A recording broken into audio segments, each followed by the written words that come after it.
Selamat datang pemirsa, Anda kembali bersama Menyingkap Fakta. Kali ini, kami akan membongkar sisi tersembunyi dari sebuah peristiwa besar yang sedang menjadi perhatian publik. Presiden Rusia, Vladimir Putin, baru saja menyampaikan tuduhan keras bahwa serangan terhadap infrastruktur strategis Rusia tidak mungkin terjadi tanpa dukungan intelijen Barat. Sebuah pernyataan yang langsung mengguncangkan panggung geopolitik internasional. Mengapa Putin memilih mengungkapkan hal ini sekarang, tepat menjelang peringatan 4 tahun invasi ke Ukraina? Apakah tuduhan ini sekadar tekanan politik atau justru isyarat bahwa perang kini telah merambah ranah intelijen dan teknologi komunikasi? Perbandingannya jelas memancing tanya. Jika serangan yang menghantam Rusia semakin presisi, sejauh mana peran pihak luar dalam operasi itu? Dan bagaimana respons Barat ketika tuduhan ini diarahkan langsung kepada mereka? Namun, sebelum kita masuk lebih dalam, jangan lupa tekan tombol like dan subscribe. Dengan begitu, Anda tidak akan ketinggalan fakta-fakta tersembunyi yang akan kami ungkap berikutnya.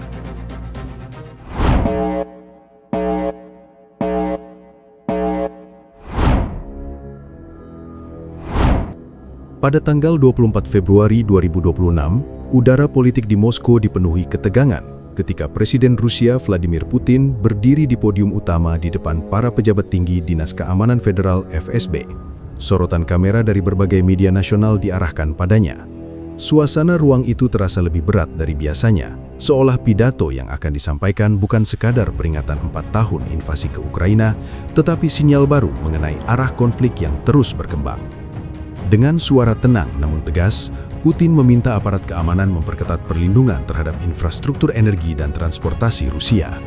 Di hadapan para pejabat itu, ia menyampaikan bahwa serangkaian serangan terhadap kilang, jalur logistik, serta pusat energi tidak mungkin direncanakan menggunakan kemampuan Ukraina saja.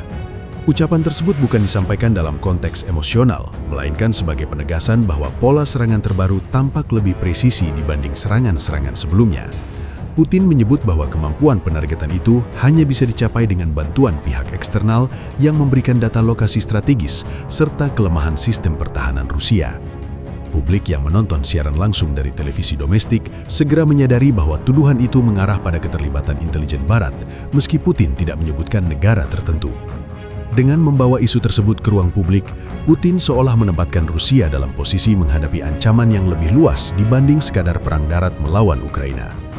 Pidato itu juga menggambarkan berbagai ancaman yang berkembang sejak serangan-serangan terhadap fasilitas energi Rusia meningkat pada 2025. Serangan yang sebelumnya hanya menimbulkan kerusakan minor, perlahan berubah menjadi operasi yang menimbulkan gangguan besar pada jalur suplai energi domestik. Penghentian aktivitas beberapa kilang besar menyebabkan antrian panjang di stasiun bahan bakar. Distribusi barang menjadi terhambat karena kereta barang dan pusat logistik di sejumlah wilayah rusak akibat ledakan jarak jauh. Sikap Putin yang menyoroti pola peningkatan kecanggihan serangan memberi gambaran bahwa Rusia melihat ancaman tersebut sebagai bagian dari operasi intelijen gabungan yang menembus pertahanan internal. Sementara itu, reaksi birokrat tinggi Rusia dalam ruangan tersebut tampak menahan kekhawatiran.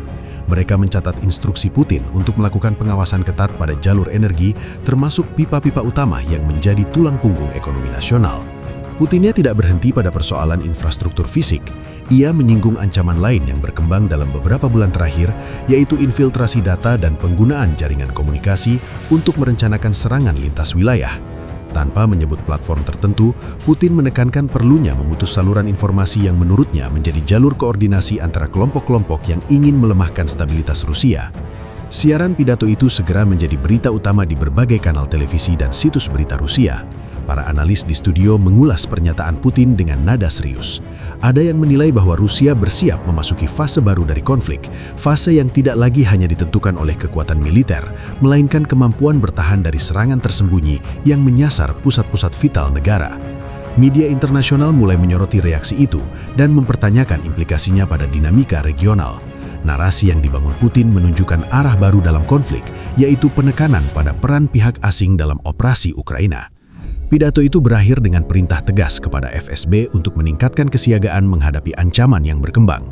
Tidak ada seruan emosional, hanya instruksi yang mencerminkan keyakinan bahwa ancaman yang dihadapi Rusia kini bergerak di luar batas-batas perang konvensional. Ruangan kembali hening setelah Putin meninggalkan podium, namun gema perkataannya menimbulkan respons berantai di seluruh Rusia.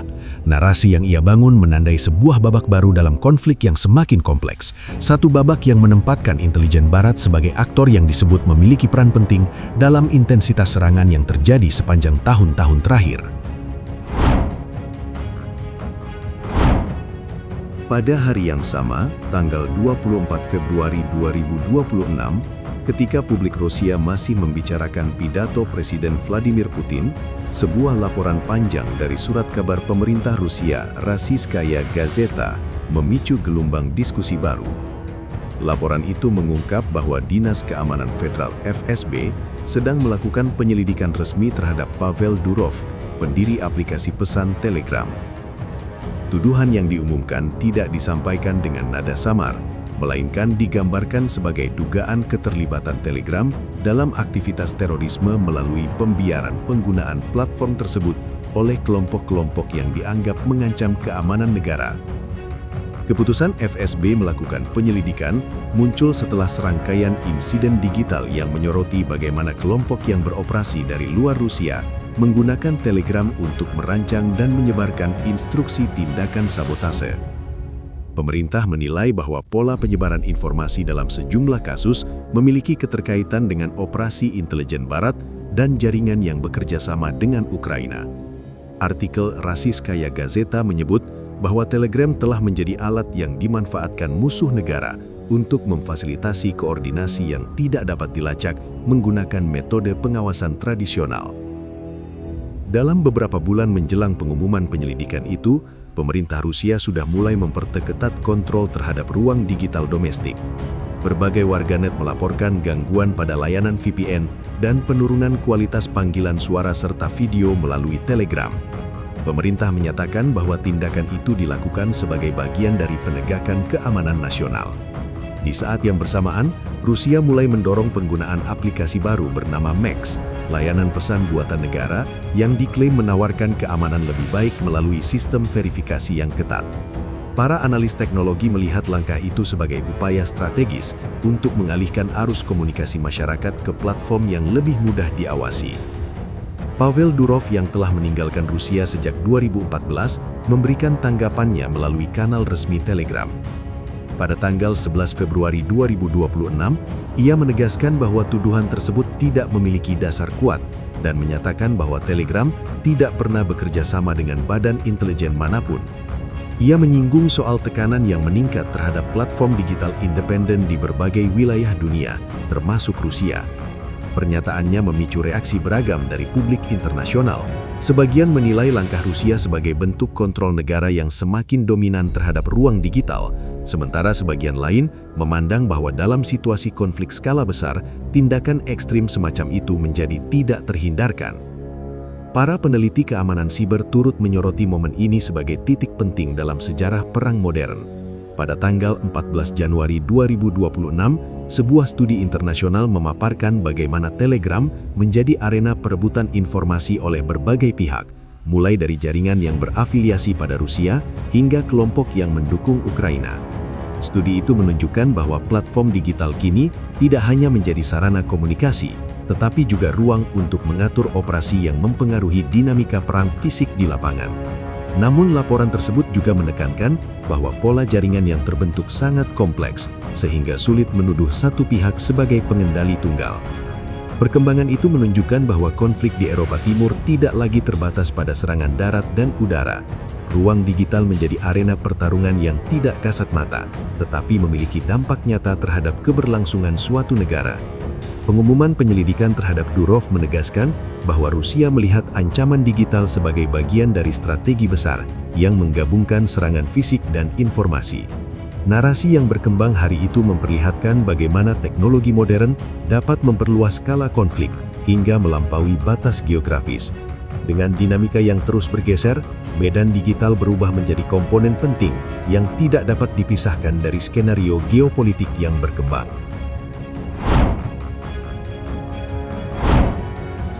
Ketika tuduhan terhadap Barat mulai bergema melalui pidato Presiden Vladimir Putin dan laporan penyelidikan terhadap Pavel Durov, reaksi dari berbagai negara Barat muncul hampir bersamaan. pada tanggal 26 Februari 2026, pemerintah Prancis memberikan pernyataan resmi yang menolak keras klaim Rusia mengenai dugaan keterlibatan London dan Paris dalam pengembangan bom kotor di Ukraina. Pernyataan itu disampaikan tanpa retorika emosional.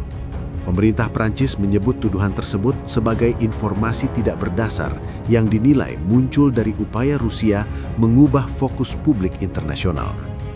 Pernyataan itu menandai satu lagi momen penting dalam perang narasi yang berjalan sejajar dengan konflik fisik di medan tempur.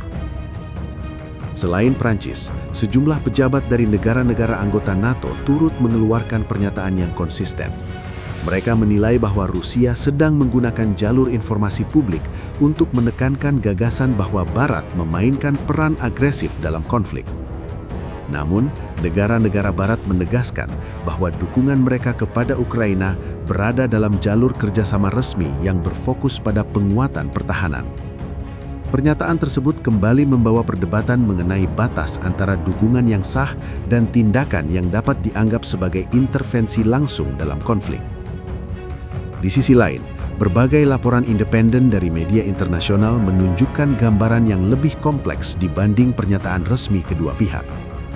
Pada tanggal 12 Oktober 2025, sebuah laporan investigasi dari media terkemuka memaparkan bahwa intelijen Amerika Serikat memberikan dukungan operasional kepada Kiev dalam perencanaan serangan terhadap infrastruktur energi Rusia.